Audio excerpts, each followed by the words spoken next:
প্রিয় দর্শক আসসালামু আলাইকুম, সকলকে ওয়েলকাম জানিয়ে শুরু করছি বরাবরের মতো আমার আজকের নতুন রেসিপিটি দেখার জন্য। আজকের পর্বে তৈরি করে দেখাবো মুগ ডাল আর রুই মাছের মাথা দিয়ে মুড়িঘণ্ট। আশা করি আমার আজকের রেসিপি আপনাদের কাছে অনেক বেশি ভালো লাগবে। চলুন তাহলে শুরু করা যাক কিভাবে আমি তৈরি করে থাকি। প্রথমে এখানে আমি নিয়ে নিয়েছি একটি রুই মাছের মাথা, দুইটা ভাগ করে নিয়েছি আর একটা লেজ নিয়ে নিয়েছি। এখন মাছটাকে ম্যারিনেট করে নিব। আর এখানে আমি নিয়ে নিয়েছি 1 কাপ মুগ ডাল। মুগ ডালটাকে কিন্তু আমি প্রথমে হালকা ভেজে নিয়েছি, তারপর 30 মিনিট পানিতে ভিজিয়ে রেখে তারপর ধুয়ে নিয়েছি। মুগ ডালটা কিন্তু হালকা করে ভেজে নিতে হবে, না হয় কিন্তু সিদ্ধ হবে না ভালোভাবে যদি বেশি তেলে ফেলি মুগ ডালটাকে। এখন মাছটাকে ম্যারিনেট করে নিব। দিয়ে দিয়েছি সামান্য পরিমাণে লবণ, সেই সাথে এখানে হাফ চা চামচ দিয়ে দিয়েছি হলুদ গুঁড়া। হলুদ আর লবণ দিয়ে মাছটাকে প্রথমে মেখে নিতে হবে।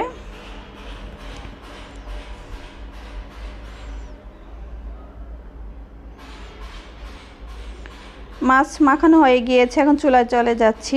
প্যানে আমি তেল দিয়ে দিচ্ছি পরিমাণ মতো। তেলটা গরম করে নিব। তেল গরম হয়ে আসলে এক এক করে মাথাগুলো দিয়ে দিচ্ছি। এখন রুই মাছের মাথাগুলো বেছে নিব। এক পিঠ হয়ে গেলে উল্টে পাল্টে মাথাগুলো আমি বেছে নিচ্ছি। মাথাটাকে বেজে যদি মুড়িঘণ্টটা তৈরি করে নেওয়া যায় তাহলে কিন্তু খেতে বেশি ভালো লাগে। আবার কাঁচা মাথা দিয়েও কিন্তু আমরা এই মুড়িঘণ্টটা তৈরি করে নিতে পারবো। মাছ ভাজা হয়ে গিয়েছে, আমি তুলে নিচ্ছি। একই প্যানে আমি আবারও কিছুটা তেল দিয়ে দিচ্ছি। তেল দেওয়া হয়ে গেলে হাফ কাপ পরিমাণে দিয়ে দিচ্ছি পেঁয়াজ কুচি, আর তেজপাতা একটি দিয়ে দিচ্ছি, এলাচ দিয়ে দিচ্ছি 2 টুকরো, আর দারচিনি 3-4টির মতো। এখন পেঁয়াজ ভেজে নিব।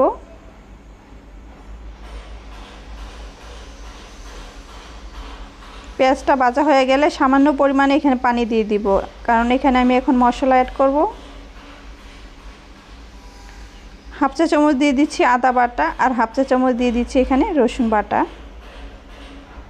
আদা রসুনটাকে একটু মিশিয়ে নিচ্ছি, তারপর বাকি মশলা অ্যাড করে দিচ্ছি।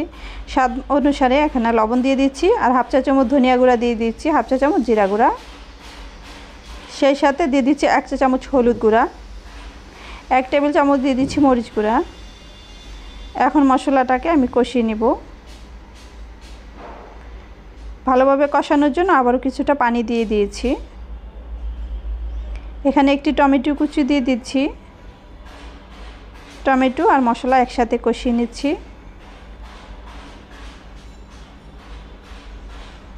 মশলা কষানো হয়ে গেলে আগে থেকে ধুয়ে নেওয়া মুগ ডাল দিয়ে দিচ্ছি। মুগ ডাল দেওয়ার পর এখন মশলার সাথে মুগ ডালটাকে কিন্তু কষিয়ে নেব, নেড়ে চেড়ে তারপর ঢাকনা দিয়ে ঢেকে দিব। ঢেকে দিচ্ছি মুগ ডাল কষানোর জন্য।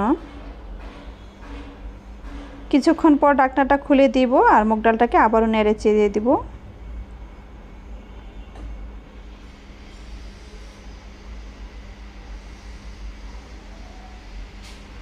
মুগ ডাল কষানো হয়ে গেলে এখানে আমি পানি ব্যবহার করব।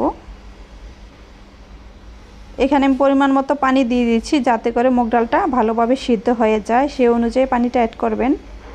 কিছুটা কাঁচামরিচ দিয়ে দিচ্ছি, মাঝখান থেকে একটু ভেঙে দিচ্ছি কাঁচামরিচগুলো। তারপর নেড়ে চেড়ে আবারও ঢেকে দিব, যাতে ডালটা ভালোভাবে সিদ্ধ হয়ে যায়। কিছুক্ষণ রান্না করার পর ডালটা আমার নেড়ে চেড়ে দিচ্ছি, অনেকটাই সিদ্ধ হয়ে গেছে, 90%-এর মতো। এখন আগে থেকে যে মাছের মাথাগুলো বেজে রেখেছিলাম না, সেগুলো আমি দিয়ে দিচ্ছি মুগ ডালের মধ্যে।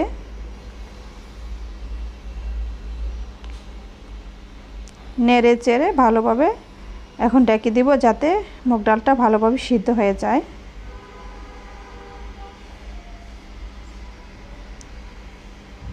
আবারও ঢেকে দিচ্ছি, ফিরে আসবো মুগ ডাল ভালোভাবে সিদ্ধ হওয়ার পর। বেশ খানিক সময় রান্না করার পর ডাল আমার ভালোভাবে সিদ্ধ হয়ে গিয়েছে। এখন আমি কিছু এখানে ধনিয়া পাতা অ্যাড করব। ধনিয়া পাতা দেওয়ার পর একটু নেড়ে চেড়ে আবারও ঢেকে দিব। একটু নেড়ে চেড়ে আর 2 মিনিটের মতো রান্না করে আমি আপনাদেরকে পরিবেশন করে দেখাবো। 2 মিনিটের জন্য ঢেকে দিচ্ছি।